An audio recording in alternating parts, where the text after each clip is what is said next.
I kind of feel bad for them because you look at it and you're like, dude, this is not the team.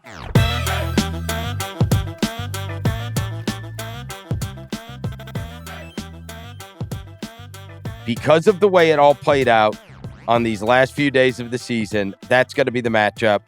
Brad Beal had 36 points, 6 of 6 from 3, and got the Suns out of the play-in and sets up this matchup with the Wolves, and they were great against them all season.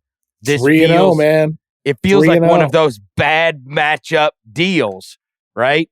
When you look at the numbers from within the season, their wins against the Wolves, they averaged 124 points per 100 possessions against the Wolves.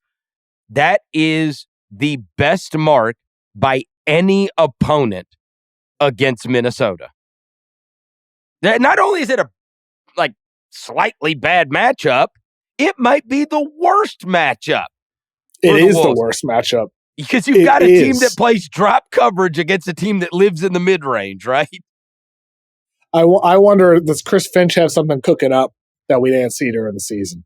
For Minnesota side of things, is there something, a lineup, configuration, a scheme, a strategy? What cards has he been holding over the course of the year that he will then pull out against the team that he's going to have to? Because with the Suns, we saw them last year. They were the stiffest competition in the playoffs for the Nuggets.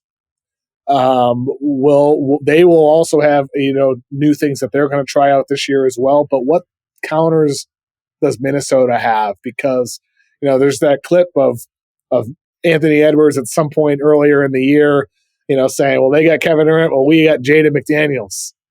That's it's not enough. It's just not enough. And I think for Minnesota, I wonder what they're going to end up pulling out. And even for the Phoenix side of things, I still do wonder how much we will see that KD at the 5 lineup in the postseason. I thought about you because it's going to show up now. It's going to show up where they go small and they try to play Gobert off the floor. And they actually have the goods to possibly be able to do that. Play Nurkic some, but also play that small ball lineup and force them to match up. And one of the things you got to mention is, Chris Finch, who we've got a lot of respect for, what can he have up his sleeve? On the other side, we have it's Frank Vogel now. It's not Monty Williams anymore. It's not Monty Williams that's coaching that team, who obviously hurt his reputation with the disgusting job that was done with the Detroit Pistons this year. But Frank Vogel has been a very accomplished playoff coach, adjustment guy, NBA champion, right?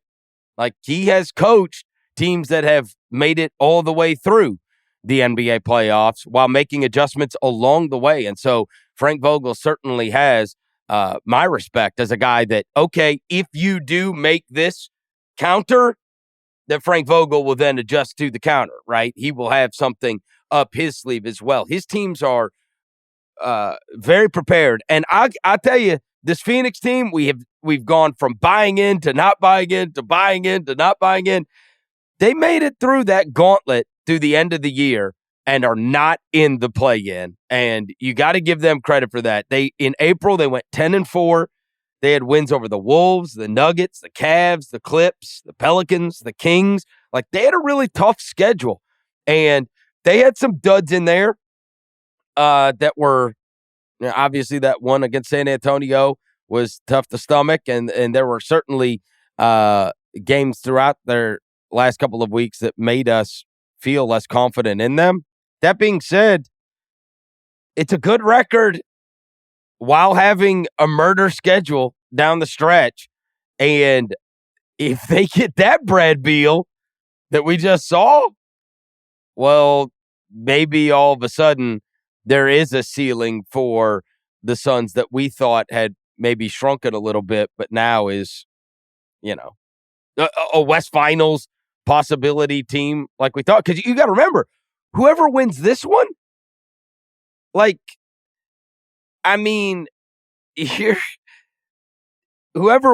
wins that one, is now going to have to face Denver in that next round. I mean, just the way it all played out was crazy.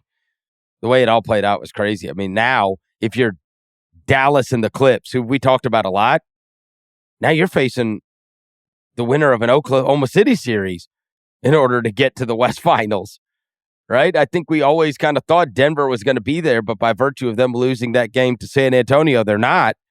Crazy. And so they're the 2 seed. But anyway, where are we at with Phoenix? And do you think that this is just one of those uniquely terrible matchups for Minnesota? I kind of feel bad for them because you look at it and you're like, dude, this is not the team. I know. Not the team to play. I feel bad for Wolves fans because like the Glenn Taylor stuff, the ownership, all that. And now you get the worst possible matchup you could have asked for in the first round, that you could be a serious first round upset. I mean, we'll make our final predictions, I'm sure, on our Friday show. But I think I'm leaning Phoenix here, Chris. Like, how could you not after they go 3-0 in dominant fashion against Minnesota all year? Even if they didn't go 3-0 in dominant fashion, on paper, this is not what you were hoping for as Minnesota, which is why, like I said to you earlier, I wonder what cards does Finch have that he hasn't pulled? He must have something that he's been waiting to cook up for the postseason.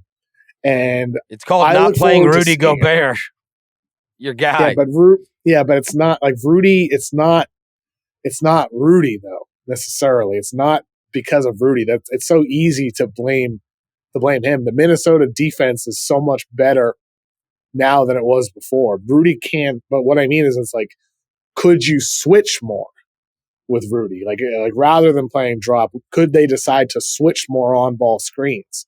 Could they decide to switch everything? You couldn't do that back in the Utah days for 2 reasons. A, Rudy is better on the perimeter now than he was then.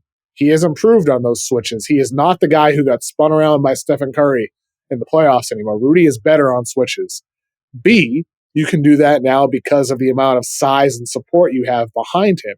You have Karl Anthony Towns. You have McDaniels. You have Anthony Edwards. You have bigger, longer arm players who are effective help defenders in the paint where you can pull Rudy out. So for Minnesota, I do wonder, could they go to a switch everything scheme in the postseason?